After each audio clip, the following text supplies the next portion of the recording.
Olá pessoal, bom dia. Eu sou o Marcos Mesquita, da equipe de comunicação da Defensoria Pública do Estado de Tocantins e vou acompanhá-los nessa nona edição da Live Defensoria, com o tema Acesso à Saúde. O nosso entrevistado de hoje é o defensor público, coordenador do Núcleo Especializado de Defesa da Saúde, NUSA, Arthur Luiz Pádua Marques. E a Live Defensoria, como alguns já conhecem, a maioria de vocês, traz entrevistas com defensoras e defensores públicos sobre temas diversos de interesse da sociedade e do público atendido pela DPE-TO. Mas antes de iniciar, vamos falar um pouco mais sobre esse projeto, que faz trabalho com transmissões ao vivo, 2 vezes ao mês, tanto no nosso Instagram oficial quanto no Facebook da Defensoria. E quem está nos acompanhando pode participar enviando perguntas, enviando algum tipo de observação, que nós vamos colocá-la em questão aqui também.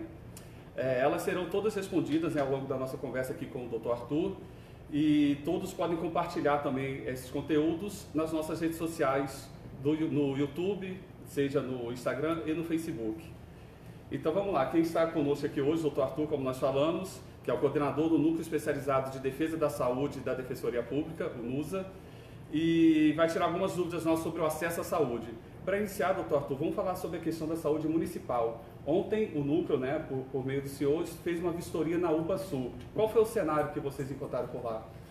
O cenário muito negativo. Nós tivemos ontem na UPA, dando sequência num procedimento que a gente tem aqui, nós já entramos com uma ação na Justiça sobre abastecimento, falta de médicos, falta de profissionais, falta de medicamentos, e ontem a gente foi lá para constatar a situação caótica que vem passando a saúde municipal. Para você ter uma ideia, as pessoas chegaram a esperar 2 horas para o primeiro atendimento de triagem. Medicações básicas em falta. E essa situação termina colocando as pessoas numa situação desumana, porque o paciente chega doente, não consegue ser atendido em tempo. Muitas às vezes desistem. Ontem tinha situações lá de pessoas que foram para a UPA sentindo dor e que foram embora procurar um outro caminho, porque de fato o atendimento não estava sendo feito de forma adequada. Então a gente já fez um relatório agora, estamos juntando agora nos autos da ação e aguardando que o Poder Judiciário dê uma decisão pesada, determinando que o município abasteça as suas farmácias, mantenha estoque mínimo e também providencie imediatamente a contratação de profissionais para que esse serviço seja regularizado. E no caso dessas pessoas que são lesadas por essa prestação ruim de serviço na saúde pública, no caso, como o senhor mencionou, na saúde municipal, que procedimento ela deve tomar e como a Defensoria pode ajudá-los nesse contexto? Bom, teve a negativa, podem procurar a Defensoria. Se a pessoa for carente, na atuação nossa individual, a pessoa pode procurar, que a gente vai tomar uma providência individual para aquele caso específico. Mas hoje nós temos a Central de Atendimento à Saúde da Defensoria, que é justamente o meu órgão de atuação, onde a gente recebe todos os dias essas pessoas que reclamam, e temos também o NUSA, o Núcleo de Defesa da Saúde. Então a gente, além de atender as pessoas de forma individual, a gente também trabalha no plano coletivo com as ações estruturantes, que são as ações coletivas que servem justamente para cobrar aquele que é o direito de todos. Então, se está faltando dipirona para um, vai estar faltando dipirona para todos. Então, as ações estruturantes a gente carrega no Núcleo de Defesa da Saúde e é muito importante que essas pessoas que têm o seu direito negado procurem a Defensoria Pública, até para a gente ter uma base de o quão está sendo negativo aí o atendimento nessas unidades de saúde. Trazendo o atendimento, trazendo esses casos ao atendimento, é importante que as pessoas produzam provas. Tragam para a gente a negativa, às vezes foto do local.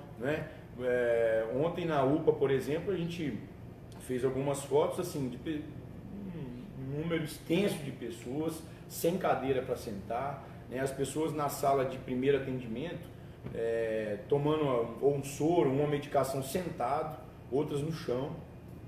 Então, quer dizer, a produção dessa prova é importante. A pessoa trazer o laudo, trazer o cartão SUS, trazer os documentos pessoais, mas também trazer alguma prova, mesmo que fotográfica, daquele momento onde ela foi maltratada, vamos dizer assim, ou foi tratada de forma desumana. Essa situação também é percebida no HGP, onde o NUSA atua bastante, resolve faz diversas vistorias. Como é que está hoje a situação da saúde pública estadual também, doutor? Olha, da mesma forma, com muitos gargalos, muitos desafios. Ontem nós tivemos uma reunião no hospital, para você ter uma ideia, tem medicações e materiais, insumos, que estão no almoxarifado, mas não tem pessoal para distribuir no hospital. Não tem hoje, nós estamos sem serviço de limpeza no hospital. Né? Fora isso, o diretor do hospital e a diretora da farmácia que estão descarregando medicamento e material, porque não tem gente. Então esse é um grande gargalo já há muito tempo, né? Infelizmente nós tivemos aí o ato do governador no início do ano que demitiu em massa muitas pessoas, até hoje não foram recontratadas. Para você ter uma ideia, na sala amarela e vermelha, onde a gente precisava de no mínimo 3 fisioterapeutas, que tem muita gente entubada, tem um, né? Onde precisa de 10 técnicos de enfermagem na UCI, no mínimo, tem 3. Então isso implica incisivamente na desassistência. O paciente às vezes ele tem condição de se recuperar, mas o medicamento não chega na hora correta. E fora tudo isso, falta um monte de coisa. Falta leitos de UTI, né? Falta materiais, medicamentos, próteses materiais especiais. Recentemente nós tivemos o óbito de um paciente que era simples, se tivesse abordado e feito a cirurgia em tempo, certamente o paciente teria condições de sobrevida, né? E infelizmente o paciente veio a óbito antes que o material chegasse ao hospital. Então o núcleo está sempre vigilante nessas questões. Nós temos hoje ações coletivas para todo que é gosto, né? Tem ação civil pública para questionar abastecimento, insumo, cirurgia, neurocirurgia, ortopedia, enfim, tudo está judicializado. E muitas vezes a gente consegue avançar, né? Hoje a neurocirurgia tem melhorado muito, muitos setores do hospital têm melhorado. Só que a gente consegue às vezes fazer com que o serviço melhore em determinados setores, porém em outros continua a desordem estatal, que infelizmente o olhar, né, dos gestores ele não satisfaz aquilo que a população necessita. Excelente. Só lembrando a todos, nós estamos aqui na 9ª edição da Live Defensoria, abordando a temática Acesso à Saúde.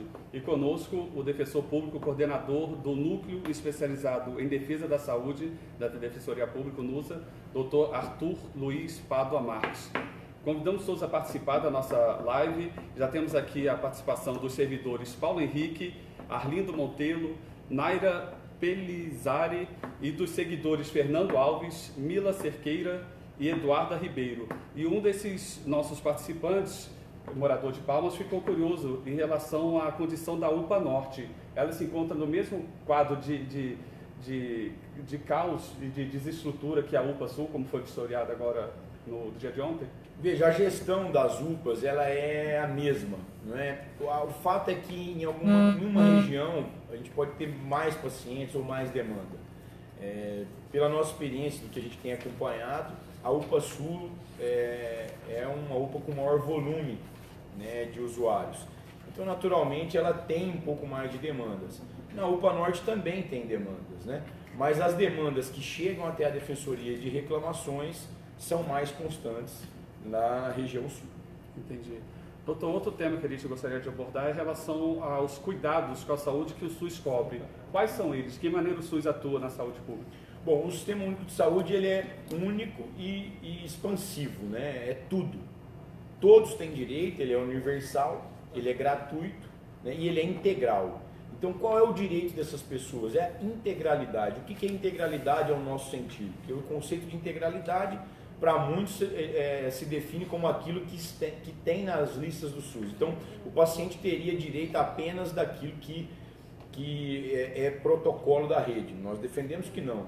O paciente ele tem direito àquilo que for melhor e que atenda a sua necessidade. Então, hoje nós temos algumas medicações, por exemplo, que o Estado não incorpora, né, na lista do SUS, mas que a pessoa tem necessidade. E aquilo que está na lista do SUS não serve para aquele paciente. Então, nós temos demandado muito isso para que se incorporem novas tecnologias. Até porque o cidadão que tem dinheiro, que tem plano de saúde, ele tem acesso a novas tecnologias. E por que não o usuário pobre, carente, usuário do SUS, não ter acesso a novas tecnologias. Muitas vezes as novas tecnologias são mais baratas do que as tecnologias antigas. Recentemente no HGP, ainda até o ano passado, se abria a cabeça aqui com o Serra. Hoje nós temos, aí, depois de uma ação judicial, todos os equipamentos que a gente consegue fazer algumas cirurgias só por, com uma abertura pequena na cabeça da pessoa. Eu utilizo até o tempo de recuperação do paciente. O tempo de recuperação do paciente no fim fica muito mais barato, porque o tempo de internação no pós-operatório também custa caro. E assim o SUS se perfaz com essas características de universalidade e integralidade. Então, aquele paciente, por exemplo, que tem plano de saúde, muitas vezes ele vai usar a rede SUS para algumas medicações, ele tem direito.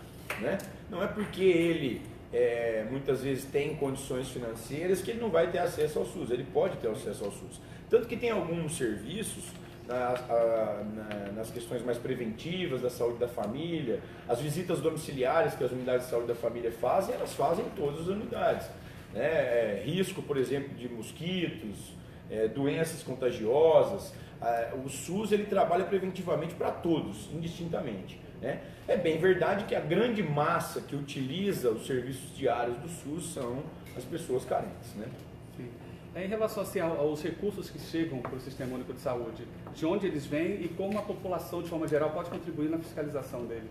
Olha, o financiamento do SUS é tripartite, que a gente chama. Então ele é feito pela União, Estado e municípios. Cada um na sua parcela de contribuição e de atribuição financeira disso. A União é a cofinanciadora maior. A União, o governo federal, ele quase não tem serviços diretos de oferta. Quem oferta rede hospitalar, por exemplo, aqui no Tocantins é o Estado. Quem oferta saúde primária aqui no Tocantins é o município. Atenção especializada, por exemplo, consultas especializadas, exames, é o município. Então há uma divisão de atribuições, tanto na oferta de serviços quanto no cofinanciamento. Então, no cofinanciamento, os três participam. Tem recursos próprios do município, tem recursos da União e tem recursos do Estado. Sim, entendi. A gente recebeu uma pergunta aqui, doutor, dos espectadores, perguntando: o senhor já atuou sobre contingenciamento de recursos da saúde? Isso ainda acontece? Como está essa situação? Isso é uma vergonha. Nós temos aí, em 2017, o governo estadual fez um corte de cerca de 116 milhões no orçamento do SUS. E bombou outras pastas com esse dinheiro. Ou seja, ele subtraiu o recurso do SUS, subtraiu o recurso das pessoas doentes e colocou, por exemplo, em eventos, publicidade e outros direitos, que também são direitos que a gente respeita muito, mas que não são, na ponderação de valores, não tem a mesma importância. Então esses contingenciamentos a gente atacou numa ação, conseguimos uma liminar para proibir o governador de fazer novos contingenciamentos e devolver aquilo que foi retirado do SUS em 2017, e isso tem surtido efeito. Apesar da gente ter tido a nossa liminar suspensa no tribunal, 2019 nós não tivemos nenhum contingenciamento de recursos do SUS, então já avançou. Já é um reflexo, em relação ao nosso trabalho, e a gente tem lutado a cada dia para evitar o subfinanciamento. O que é o subfinanciamento? É a ausência de recursos em número adequado, em numerário adequado, para atender as necessidades do Estado. Então, assim, eu vou dizer que a Constituição traça como 15% mínimo de investimento em saúde. No nosso Estado, 15% não dá. Ou seja, nós temos que viver o financiamento do Sistema Único de Saúde de acordo com as nossas necessidades. E as nossas necessidades é aquilo que o planejamento orçamentário e financeiro do Estado foi feito através da LDO, do plano do PPA primeiro, LDO e LOA, Lei Orçamentária Anual. Então aquilo que foi construído no Plano Anual de Saúde, nós precisamos de recursos para atender aquilo que foi planejado. Senão nós vamos ter essa situação de hoje vivida com muitas faltas, por exemplo, hoje muitos pacientes têm as suas cirurgias suspensas no hospital por falta de UTI. E por que não tem UTI? Não paga o fornecedor em dia, não abre a possibilidade de aquisição de novos equipamentos, começa-se uma reforma no hospital e nunca acaba, porque tiraram o dinheiro para colocar em obra eleitoreira lá no passado. Então a gente está vivendo hoje um risco de subfinanciamento. E nós temos atacado veementemente isso. Os recursos do SUS precisam ser prioritários. Assim é a Constituição. A Constituição ela prioriza mais a vida e o direito à saúde, por exemplo, do que situações lúdicas, né? Que o cidadão também tem direito. Mas o que nós temos defendido é que os recursos sejam priorizados na saúde. Veja um exemplo desse subfinanciamento ou do mau gasto do dinheiro. Nós temos aí uma dívida extensa com fornecedores da saúde, funcionários, enfermeiros, médicos, servidores em geral do SUS, sem receber plantão há 4 meses, e o Estado, em relação às copiadoras, o Estado paga tudo em dia. Né? Ou seja, qual é o interesse? Por que algumas situações que não são urgentes, que não salvaguardam a vida do cidadão, o Estado trata com mais seriedade e paga em dia? Por que não mantém o SUS com pagamentos em dia? Né? Essa é uma coisa que é uma situação que nós estamos combatendo e questionando sempre em relação tanto ao Executivo Municipal quanto ao Executivo Estadual. O que é fundamental, né? Lembrando a todos agora, principalmente os que entraram na live nesse momento, nós estamos na 9ª edição da Live Defensoria, abordando o assunto acesso à saúde. Conosco o defensor público, coordenador do Núcleo Especializado de Defesa da Saúde da Defensoria Pública do Tocantins, Arthur Luiz Pádua Marques. Nós temos outras participações aqui, doutor.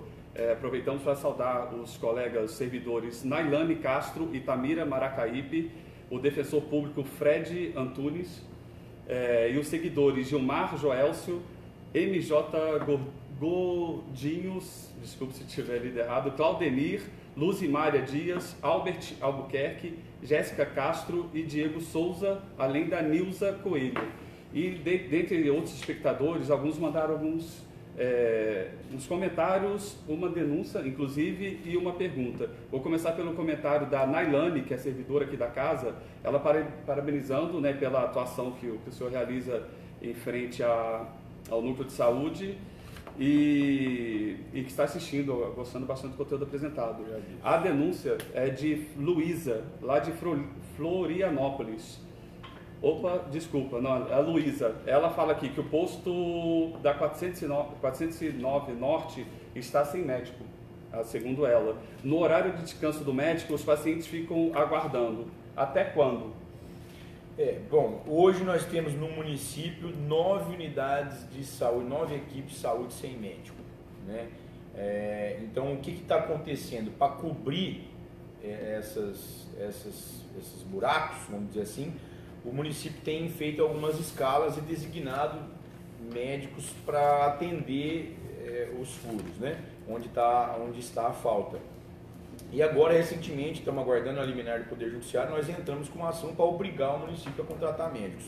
O fato é que, hoje, com a atual oferta de salários para os médicos da rede municipal, os médicos não têm se sentido atraídos para essa finalidade. Então, as pessoas, alguns médicos com mais tempo de formação, com mais estudos, né? Médicos que já estudaram mais, que têm uma carreira já formada, e eles têm ofertas de serviço na rede privada, muitas vezes, que os interessam mais, né? Outros estados também financeiramente. Então, às vezes o município publica um edital de contratação, ninguém vai, né? E muitos que os municípios estão conseguindo contratar hoje são médicos recém-formados, né?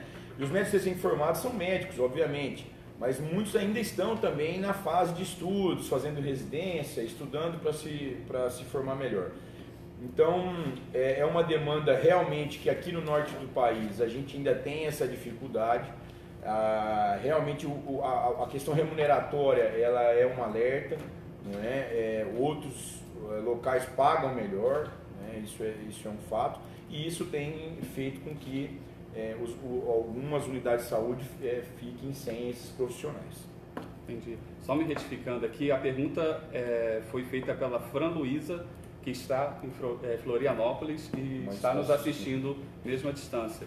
Doutor, uma pergunta que nós recebemos aqui também é em relação a como resolver os problemas nas unidades de pronto atendimento. Então, as unidades de pronto atendimento, como eu disse, nós tivemos aí a vistoria de ontem. Hoje, no nosso entendimento, elas sofrem também com a ausência de alguns serviços. Então, vamos dizer assim, o nosso plano de servidores do Estado, o Plano Saúde, vem capenga. Também estamos trabalhando firme nessa questão. Ele passa por um momento de novo credenciamento da rede. Então, assim, a rede de prestadores do plano de saúde está deficitária. Muitos hospitais estão se negando a atender os servidores. Então, o que acontece? O sujeito tem o plano de saúde, mas não consegue o atendimento que o hospital suspendeu, ele migra para a UPA. Então, tem esse fator. Esse é um fator.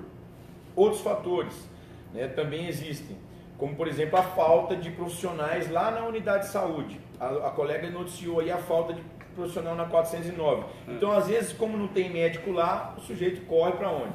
Vai para a UPA. Alguns pacientes também, a gente identifica muito isso. Os pacientes, às vezes, que não precisam ir para a UPA. Às vezes a pessoa tem uma dor de cabeça, uma coisa, vai na unidade de saúde da família.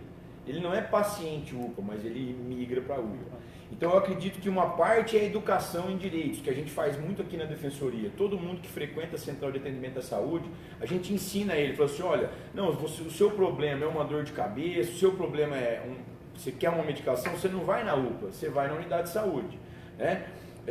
Então muitos não sabem onde procurar, e não tem noção de que há uma divisão de atribuição e de tarefas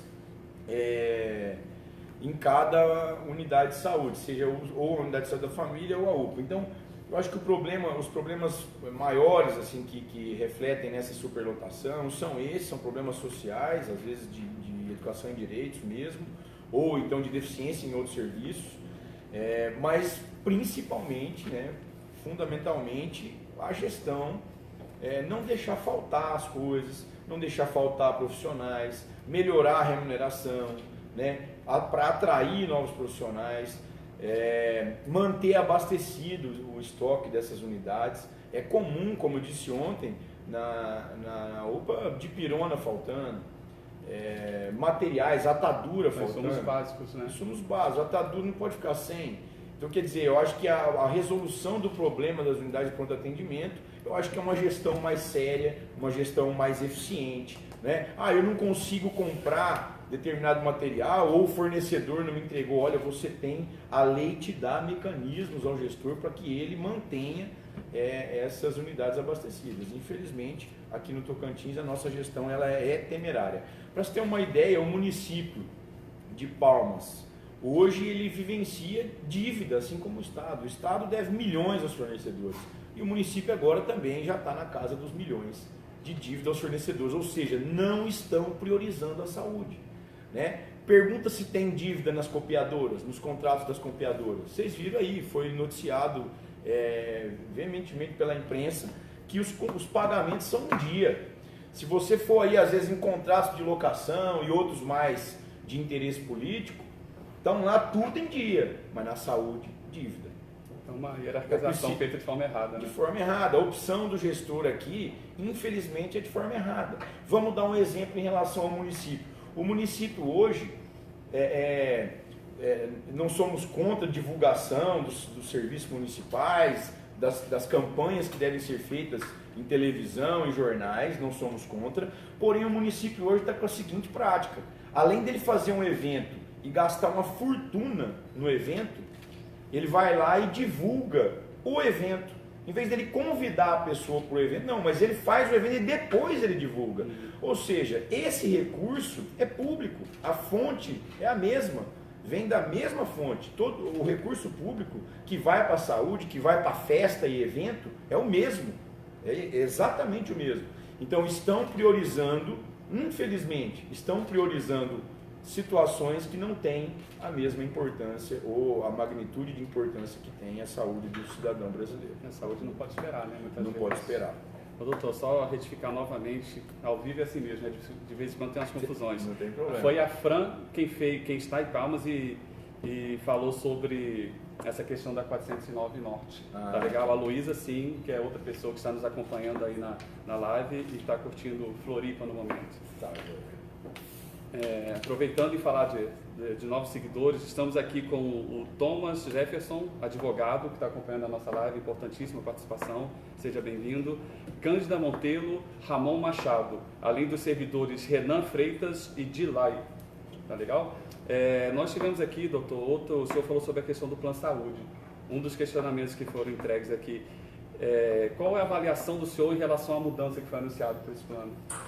A mudança do plano ela era uma necessidade. Inclusive foi nós que ajuizamos uma ação em 2016, onde nós encontramos sobrepreços, materiais sendo adquiridos com preço exorbitante. Para se ter uma ideia, tinha material de marca-passo que custava R$22 mil e ele estava faturando para o Estado pagar por mais de 300.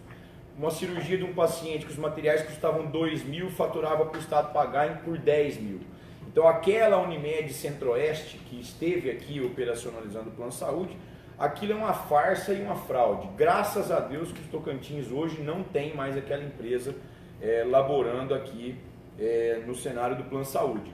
E depois dessa ação, que então a Unimed foi retirada, nós encontramos assim milhões de reais sendo pagos de forma equivocada, realmente uma vazão de dinheiro público assim absurda e que refletia também no usuário do plano. Porque o usuário do plano, quando ele usa o serviço, ele paga uma coparticipação. Então, se você compra um material que custa 2 mil, você paga 10 mil, o servidor ele vai pagar a coparticipação em cima dos 10 mil. Então, a fraude era dupla. Além de lesionar o erário, drasticamente, ele também violava o direito do consumidor usuário, que tinha a sua coparticipação aumentada. Acabamos com isso, diminuímos isso, graças a Deus. Hoje, essa transição do plano realmente está fazendo sentir o usuário, porque o plano ele passa por um momento de reformulação. Nós temos uma empresa hoje que é só para gerenciar guias, etc. O Estado está fazendo gestão própria e atualmente está aberto o edital de credenciamento desses fornecedores. Então, algumas localidades realmente estão desassistidas, Mas isso é uma tendência natural de que isso se resolva ao longo do tempo. O credenciamento ele fica aberto e os fornecedores que têm interesse, eles vão se credenciando para atender o plano. Um outro problema é a dívida do plano, como eu disse aqui também em relação ao SUS. Em relação ao plano de saúde talvez seja pior, porque o Estado vai lá, toma o dinheiro da conta do servidor, é compulsório, todo dia quem tem plano aqui, o plano de saúde, todo mês desconta do seu salário, e infelizmente o Estado não repassa e ainda deve aos fornecedores. Então hoje o problema do plano também se resume não só apenas nessa questão da modificação do credenciamento, mas também na dívida. Não paga os hospitais em dia. E aí fica aquela situação, junta-se lá o sindicato dos hospitais, faz uma nota, não vamos mais atender plano de saúde. É comum a gente receber assistidos aqui que vão lá, doutor, na clínica do fulano não está atendendo. Hoje mesmo, uma situação vascular, logo de manhã que eu cheguei aqui, tinha uma situação vascular de uma assistida Lídia, ela foi lá, está autorizado os materiais, porém o médico não atende porque não recebe. Quem é que trabalha de graça? O Estado agora está acostumado a confiscar o trabalho alheio. Quer dizer, você trabalha para mim, faz o que eu mando e eu não te pago. Então é a irresponsabilidade estatal, é isso que a gente convive. Os maiores problemas, seja do plano de saúde, seja do SUS, são relacionados à irresponsabilidade dos gestores. Entendi. Doutor, em relação à questão do plano de saúde, tem uma questão que ele recebeu, assim, se o plano de saúde ele não cobre determinado procedimento, como faço para ter acesso a esse procedimento pelo SUS? Veja, o SUS ele está aberto, ele está lá com porta aberta para receber a todos. Um dos medos que a gente tem da ineficiência do plano de saúde é isso. O nosso SUS já está capenga. Você imagina se 90 mil vidas que tem no plano de saúde migrar para o SUS hoje. Vai virar um caos. Então, esses pacientes que não têm atendimento no plano de saúde, eu acredito que eles devem procurar os seus direitos em relação ao plano de saúde primeiro, para obrigar o plano a atendê-lo. Até porque, como eu disse, é compulsório. Todo mês desconta no seu salário. Agora, não conseguiu ou não é um procedimento atendido, se o SUS atende, ele vai passar, o caminho do SUS é aquele, o caminho é bom até que a gente explique isso. O caminho do SUS é assim, a pessoa vai direto na consulta especializada? Não, eu preciso de um dermatologista, por exemplo. Eu vou direto no dermatologista do SUS? Não. Ele tem que começar lá por baixo. Ele vai na unidade de saúde da família, o médico da unidade de saúde da família vai tentar tratar. Precisou da consulta especializada, ele vai ser encaminhado. E assim ele segue esse fluxo. E se for alta complexidade, ele vai parar nos hospitais. Mas esses pacientes da negativa, eles têm que fazer do plano, que eles vamos supor, ele tem um laudo, é muito comum isso, ele tem um laudo lá do médico do plano de saúde já falando que ele precisa da cirurgia. Ele pode chegar com esse laudo lá, ir lá no SUS e falar, ó, me opera aqui no SUS? Não, ele tem que fazer esse caminho obrigatoriamente, né? Ele vai ter que passar pela rede, né? E hoje a jurisprudência tem evoluído também para dizer que alguns procedimentos que são negados por planos de saúde, e se o SUS atender, o SUS teria direito de cobrar do plano de saúde isso, né? Veja que é uma situação lógica. Imagine que o sujeito paga o plano, aí o plano nega para ele, aí ele migra para o SUS, aí o plano. Quer dizer que o plano está se apropriando do recurso e não está garantindo a contraprestação. Então é importante que essas pessoas sempre busquem orientações jurídicas. Infelizmente, saúde e direito, elas hoje são umbilicalmente ligadas, quando não deveriam, né? As questões de saúde deveriam ser resolvidas na saúde. Por que a justiça na saúde? Porque há negativa de direitos, e aí nasce o direito de acesso à justiça. É um direito básico, né? É um direito básico, e aí é um direito básico à saúde e um direito básico de acesso à justiça, né? Quer dizer, a pessoa teve seu direito negado, quer dizer, eu vou morrer, como está a situação da oncologia aqui do câncer, né? Não tem um monte de quimioterapia. Eu sempre oriento, olha, é câncer, cuidado, se for eu vou embora daqui. Né? Se eu não tenho, eu vou embora daqui, vou procurar outro lugar, porque faz 2 anos que todos os meses falta quimioterapia. Quer dizer, o paciente vai esperar? Não, ele tem que lutar pelos seus direitos. E aí é onde ele migra para o sistema de justiça, é onde a gente tem toda essa estrutura aqui para orientá-los e atendê-los. Esse é até um ponto que a gente entrar também, doutor, em relação a pacientes que têm a doença grave e que não tem tempo para ficar esperando os 3 meses, às vezes mais do que isso, por resultados que são de exames ofertados pelo SUS. Como a defensoria pode ajudar esse tipo de paciente? Peraí, me perdi aqui.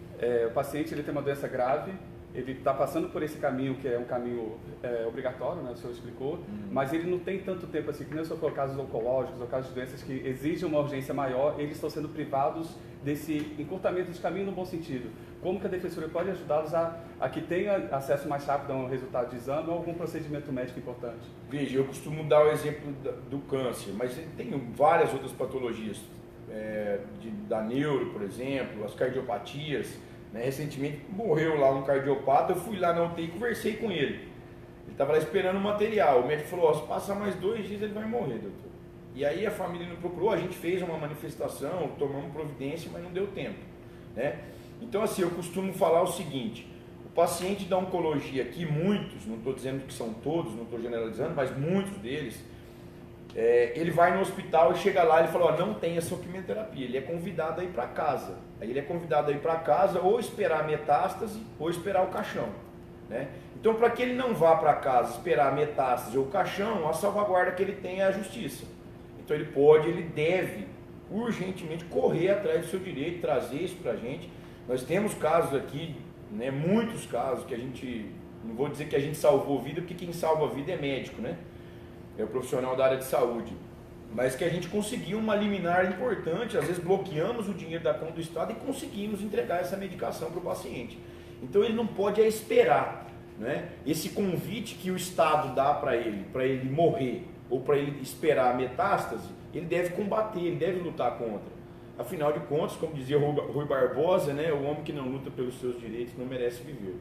Então, a gente precisa que essas pessoas tenham essa orientação negativa, vamos correr atrás dos seus direitos. Tem o Ministério Público, tem a Defensoria Pública ou tem a Advocacia que podem questionar judicialmente isso e muitas vezes a gente está conseguindo, gente. É muito comum, hoje a gente faz aqui diariamente, sei lá quantos pedidos de bloqueio judicial da conta do Estado. Né? Nós temos pacientes aqui que foram salvos por bloqueios mesmo, pacientes que foram deshospitalizados, hoje estão em home care em casa, salvos pela justiça. Né? A judicialização da saúde, apesar de se ter uma crítica sobre isso, né, ela tem muitos resultados positivos. Ou seja, as iniquidades que o gestor faz, né, o recurso desviado, a compra do material com sobrepreço, né, o esquema de grupos médicos, como foi a marca Passo aqui, quando os cardiologistas foram presos, esses esquemas precisam ser combatidos pelo sistema de justiça.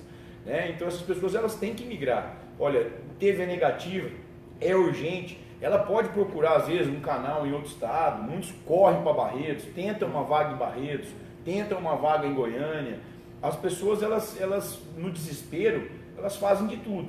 Né? E uma das opções é sim migrar no sistema de justiça e a gente tentar fazer com que a justiça obrigue o gestor a fazer aquilo que ele já deveria ter feito. Essa questão da judicialização ela é válida também para a questão do medicamento, né? Se o SUS não oferece, o paciente necessita dele, também pode acionar a justiça para ter acesso. Também, por exemplo, nós temos, eu gosto sempre de dar o exemplo das insulinas, né? As insulinas ofertadas na rede SUS já tem 1 milhão de estudos das sociedades brasileiras médicas aí, em outros países, né, já se evoluiu muito para isso. A diabetes, por exemplo, é uma doença gravíssima, né? E tem as insulinas que nós temos na rede, para muitos pacientes elas não servem. Então é muito comum pegar um laudo e pegar casos assim de crianças que já tentou de tudo aquele tratamento que é ofertado pelo SUS e não dá. Então, quando é nesses casos, elas têm direito ao melhor tratamento. É isso que a gente defende, né? Nós tivemos aí, sobre essas medicações extra-ED, nós tivemos o caso do João Gilberto, aquele menino que ficou muito conhecido, que quando ele chegou na defensoria, a mãe, se eu tivesse seguido a orientação do CNJ e do Conselho Nacional de Justiça, e da maioria dos que estão querendo limitar direito por aí, em relação à saúde, esse menino estava morto. Quando nós entramos com a ação, a medicação que ele precisava não tinha registro na Anvisa. E aí nós entramos na Justiça Federal. E aí hoje ela tem registro na Anvisa, o menino foi atendido. Ou seja, na época que eu entrei, o tratamento era em torno de 3 milhões.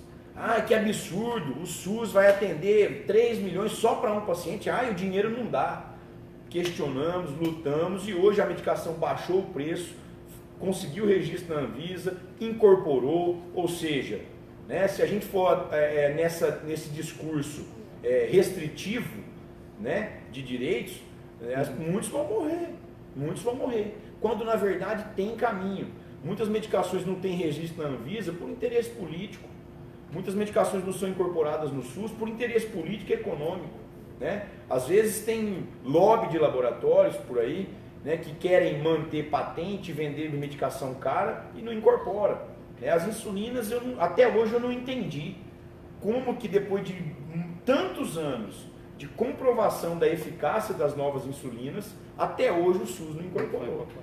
Então, o que nós precisamos ter também, e a população, é uma ideia macro do sistema de saúde. São muitas as nuances de fraudes, são muitas as nuances que envolvem a negativa de um bom tratamento, né? Quando na verdade a gente deveria ter uma política mais eficaz de incorporação, de melhoras para o nosso sistema. Então é muito fácil criticar o SUS. Ah, o SUS é uma porcaria. Não, o SUS atende muito, opera muito, né? O problema é macro. O problema é macro, são gestores, são tudo que a gente vem falando aqui durante essa live. Perfeito. Lembrando a todos que nós estamos na 9ª edição da Live Defensoria, abordando o tema Acesso à Saúde. Conosco o defensor público Arthur Pádua, que é o coordenador do Núcleo Especializado de Defesa da Saúde. Nós estamos aqui a agradecer a todos os participantes ali, a gente está com a live sendo bastante assistida. Nós temos inclusive estudantes de Direito e concurseiros assistindo a live, muito obrigado pela participação de vocês.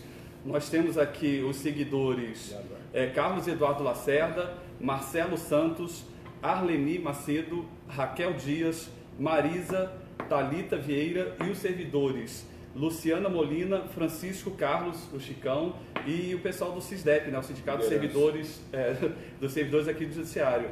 E nós temos também a participação super especial, a Roberta, esposa do senhor, mandou uma mensagem para a gente assim: orgulho da equipe NUSA, muito comprometimento. Então fica aí o reconhecimento ao trabalho de vocês, ela sabe muito bem. E a defensora, ela vivencia, e todos nós, doutor, acho que não só nós da Defensoria Pública, como do Estado do Tocantins acompanha a atuação do núcleo. E a colega do senhor, a defensora pública, Kênia Martins, também participando da live. Muito obrigado pela participação de todos. Muito comprometida a Kênia também com as questões de saúde, sempre. Nós temos aqui outra questão, doutor, que foi encaminhada, para a gente já chegar perto do encerramento da live. O assunto desenvolveu bastante e saúde gera sempre grandes discussões e grandes pautas, né? Foi questionado aqui sobre a questão dos bebês cardiopatas, que é uma pauta na qual o senhor já atuou bastante. Eles têm ou não têm cirurgias no Tocantins? Hoje tem parcial, vamos dizer assim, né? A Araguaína organizou o serviço de cardiopatia, mas para pediatria, né? E, infelizmente, os neonatos, as crianças que a diferença de neonato e o pediátrico é assim, até o 29º dia ele é neonato. Sim. E a partir do 30º dia ele é pediátrico. Então hoje nós estamos operando os pediátricos, os neonatos estão desassistidos. Continua aquele velho problema. O ano passado, de 19 ações que nós entramos, 19 óbitos.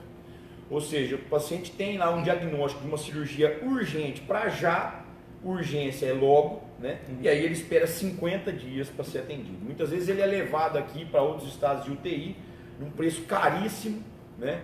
Quando na verdade daria para a gente organizar isso com um preço muito mais barato aqui no estado. Então, a situação da neonatologia ainda é crônica. Nós estamos aí, recentemente tivemos uma reunião com a Secretaria está caminhando para tentar pactuar, com o Hospital Dom Orione de Araguaína, porque lá já tem um cirurgião que está vindo operar essas crianças lá.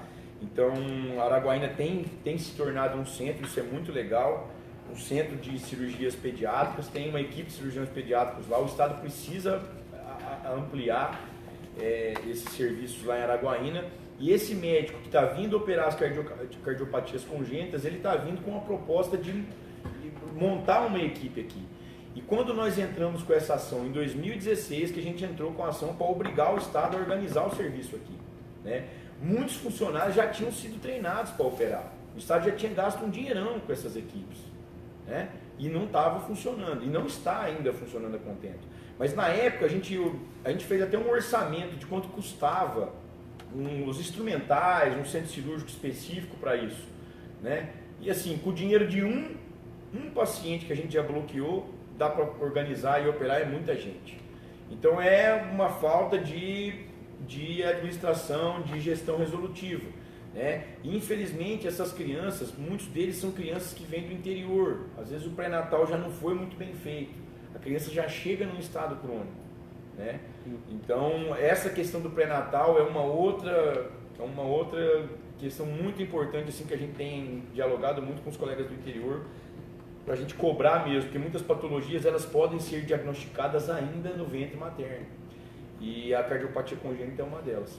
Então a gente está aí, continuamos, a nossa ação está em curso, o estado já avançou, ficamos muito felizes que Araguaína agora começou a operar já esses cardiopatas. Tivemos lá no dia da primeira cirurgia, inclusive eu tive em Araguaína com o Dr. Arthur, que também é meu xará, que é o médico que vem operando, assim, uma pessoa bem comprometida, um cirurgião fantástico. E ele dizia assim que, olha, doutor, do jeito que estava, para mandar esses pacientes para fora, os pacientes chegavam lá numa situação muito difícil e muitos realmente vinham a óbito. Hoje nós estamos no caminho, né? Acho que nossa ação já teve um efeito esperado, parcial, e a gente espera que realmente aqui no Tocantins a gente consiga um dia ser um centro de referência nas cirurgias de cardiopatia congênita. Principalmente as neonatais, né? Que isso é a facilidade. Principalmente as neonatais, porque, como eu disse assim, outro dia eu vi uma entrevista de um médico da Neuro, e já escutei de um cardiologista que opera criança também. Ele disse, olha, o médico falando sobre AVC, dizendo, ó, cérebro é tempo. Quanto mais demora, pior, é mais difícil de eu salvar. É mais fácil da pessoa ficar com sequela, mais fácil dela ter uma morte cerebral. O coraçãozinho pequenininho, muitas vezes também. O doutor me explicando isso, olha, eu tive hoje, diagnostiquei hoje, se ela tiver em condições clínicas e eu operar o quanto antes, esse paciente vai ter vida normal, né? Ele vai ter uma vida normal. Agora não, aqui no estado que nós convivemos, infelizmente o ano passado, todos morreram, né? Porque as crianças ficaram aí, esperavam, e ficava lá na UTI, lá, 30, 40 dias, esperando, aí quando vai levar, chega lá, às vezes já foi, já complicou mais a situação. Infelizmente. Gente, nós vamos encerrar então essa 9ª edição da Live Defensoria. Abordamos o assunto acesso à saúde, né? Estamos com o doutor defensor público Arthur Luiz Pádua Marques, que é o coordenador do Núcleo Especializado de Defesa da Saúde da Defensoria Pública de Tocantins. E esse assunto da saúde ele vai ser retomado numa próxima edição, porque é um tema que ele vai além das discussões sobre como se proceder. Ele é um serviço também, né? E é uma educação em direitos, que o senhor falou. Às vezes a questão de se educar a população e como proceder já pode ser o início de uma resolução para vários problemas. Então agradecemos a todos que participaram, todos os espectadores, inclusive o Jornaleiro, que é uma página de notícias lá do Maranhão, que está nos acompanhando na live. Muito obrigado a vocês, todos que estão aí. Doutor Arthur, muito obrigado. Se quiser deixar alguma mensagem final para os nossos ouvintes. Agradeço aí o convite e gostei muito de participar. Eu acho que realmente a educação em direitos é um caminho fundamental para a sociedade. Muitas pessoas não têm noção de como buscar, e a Defensoria é um dos pilares da Defensoria, é isso.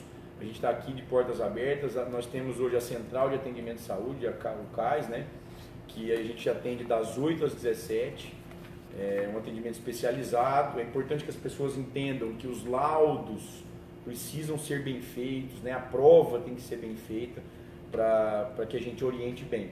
Né? E o núcleo, que é o Núcleo de Defesa da Saúde, nós estamos trabalhando aí no apoio operacional aos colegas do interior e também nas questões coletivas. Né? Hoje nós temos mais de 50 ações civis públicas em curso, questionando tudo que é tipo de especialidade, tudo que é tipo de setor aí no universo da saúde aqui no nosso estado, e tentando de fato garantir que as pessoas, sobretudo as mais carentes, tenham realmente direito e que as suas vidas sejam preservadas, né? E que o poder público tenha realmente um olhar diferente. É isso que a gente espera. Que assim seja. Que assim seja. Gente, então encerramos assim essa 9ª edição da Live Defensoria. Agradecemos a todos novamente pela presença e até uma próxima edição.